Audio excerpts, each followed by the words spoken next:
Medical में प्रवेश के लिए 5 की जगह 1 काउंसलिंग होगी। इंडिया के सभी मेडिकल कॉलेज में प्रवेश के लिए एक कॉमन काउंसलिंग आयोजित की जाएगी। तो सभी स्टूडेंट्स को नमस्कार, और जो भी पेरेंट्स इस वीडियो को देख रहे हैं उनको भी शुभकामनाएं। अभी नीट का रिजल्ट जल्द ही आ जाएगा और उम्मीद करता हूं कि रिजल्ट अच्छा आएगा, आपके जो बच्चे हैं उनका डॉक्टर बनने का सपना पूरा होगा। इसी बीच ये आजकल बहुत फ़ोन आ रहे हैं, क्योंकि जो लीडिंग न्यूज़पेपर्स है उसमें ये खबरें प्रकाशित हुई थी, जिसकी क्लिपिंग अभी आप देख चुके हैं। इस खबर में ये बताया जा रहा है कि अब जो केंद्रीय स्वास्थ्य मंत्रालय है वो जो है आपके नीट की जो काउंसलिंग की प्रोसेस है उसमें बहुत बड़ा परिवर्तन करने जा रहा है। अभी आप देखते होंगे कि जिस तरीके से जो काउंसलिंग होती है उसमें आपका बहुत लंबा समय जाता है। फर्स्ट राउंड है, सेकंड राउंड है, फिर मॉपअप राउंड है, फिर स्ट्रे मॉपअप राउंड है, और अभी पिछले 1-2 बार तो देखा गया था कि 4 की जगह 5-5 राउंड तक हुए।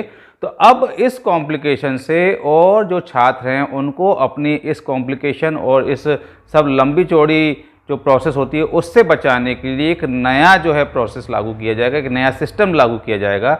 उसको जो है वो एक जो है सेंट्रल कॉमन काउंसलिंग का नाम दिया गया है। मतलब ना तो स्टेट की काउंसलिंग अलग होंगी, सभी एक ही काउंसलिंग के माध्यम से हो जाएगा। तो इस तरह की जो खबर है ये आप देख सकते हैं कि न्यूज़पेपर की क्लिपिंग मैंने दी थी उसमें थी। ये क्लिपिंग जो है वो कहीं ना कहीं न्यूज़पेपर में सभी जगह छपी है, काफ़ी सारे स्टूडेंट्स और पेरेंट्स ने पढ़ी है। कुछ लोगों ने नहीं भी पढ़ी हो तो समझ ले कि इस तरह का जो है न्यूज़ अभी आई हुई है। अब इस न्यूज़ की रियलिटी क्या है, क्या वास्तव में ऐसा कुछ होने वाला है? क्या इस साल 2023 में जो नीट की काउंसलिंग है वो एक सिंगल काउंसलिंग होगी, एक कॉमन काउंसलिंग होगी सभी जगह एडमिशन के लिए? क्या इस साल से ऐसा होने जा रहा है? तो इस सच्चाई को समझने के लिए इस न्यूज़ को आप ध्यान से पढ़िए। आप देखिए हेडलाइंस में लिखा हुआ है प्रस्ताव, ऐसा प्रस्ताव है, ऐसा लिखा हुआ है ऐसा होना संभव है। तो आप समझिए कि ये जो शब्द हैं ये अपने आप में पर्याप्त हैं ये समझने के लिए कि ये अभी जो प्रोसेस है, ये अभी प्रस्ताव भेजा गया है। अब इस प्रस्ताव पे चिंतन मनन होगा, उसके बाद में इसमें कुछ खामियां होंगी, उसके लिए पूर्ति की जाएगी, क्या क्या चैलेंजेस सामने आएंगे ऐसा करने पर, वो सब चीज़ें देखते हुए फिर इस प्रस्ताव को लागू किया जाएगा। मतलब ये एक कोई 2-4 दिन का काम नहीं है, ये जो प्रस्ताव को अमल में लाना एक लंबा प्रोसेस है। तो मैं ये समझता हूँ कि इस साल हमारे नीट की काउंसलिंग में ऐसा कोई परिवर्तन नहीं होने वाला है। जिस तरीके से पहले होती थी वही काउंसलिंग होगी। आप लोग भी खुद ध्यान से समझिए कि ये जो वर्ड्स इसमें लिखे हुए हैं, ये शब्द लिखे हुए हैं कि ऐसा संभव है, ये केवल एक प्रस्ताव, एक मसौदा तैयार किया गया है।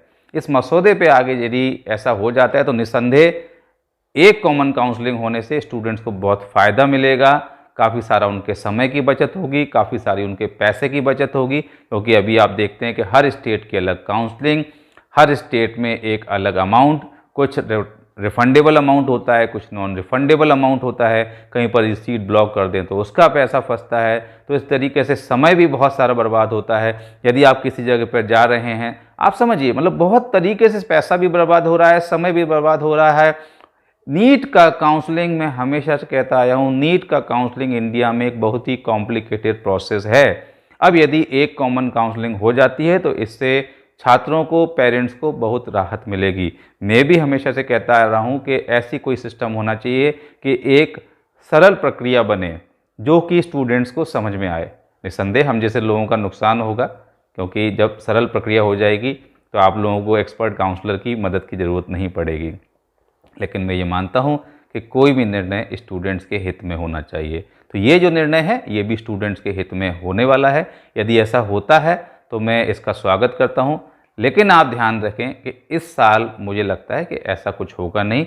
आगे क्या संभावनाएं बनती हैं उसकी जिक्र हम जो है अगले जो साल होगा उसमें करेंगे।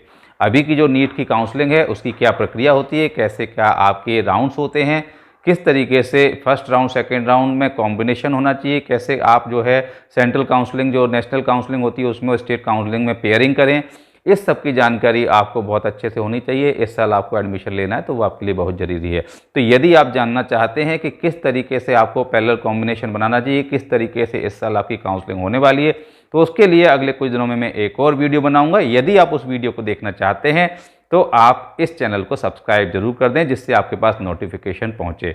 और यदि ये वीडियो आपको पसंद आया हो तो आप इसको शेयर ज़रूर करें। यदि आप कहीं पर भी MBBS में एडमिशन लेना चाहते हैं तो ध्यान रखिए, एडमिशन सिर्फ काउंसलिंग प्रोसेस के थ्रू होता है। इसके अलावा कोई शॉर्टकट या डायरेक्ट एडमिशन नहीं है।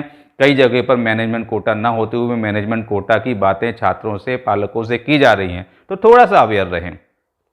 केवल सही तरीका अपनाएं और सही तरीका केवल काउंसलिंग प्रोसेस है। तो यदि आप कहीं प्राइवेट कॉलेज में एडमिशन के लिए या गवर्नमेंट कॉलेजेस में भी आपके टॉप स्कोर्स में कौन से बेटर कॉलेजेस मिल सकते हैं, उनके लिए आप मेरी हेल्प लेना चाहते हैं तो मुझे आप नीचे दिए नंबर पर कॉल कर सकते हैं या आप किसी भी अच्छे एक्सपर्ट काउंसलर की हेल्प ले सकते हैं। आप याद रखिए कि आपको पूरा के पूरा फीस कॉलेज में देना है। आप किसी भी ऐसे कंसल्टेंट को कॉलेज फीस न दें।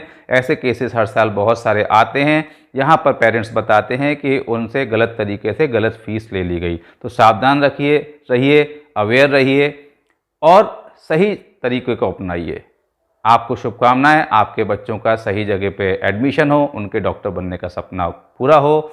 इस एक विश्वास के साथ आप लोगों से विदा लेता हूं। अगले वीडियो में फिर मिलते हैं जिसमें हम जिक्र करेंगे कि इस समय इंडिया में 2023 में काउंसलिंग कैसे होने वाली है। नमस्कार।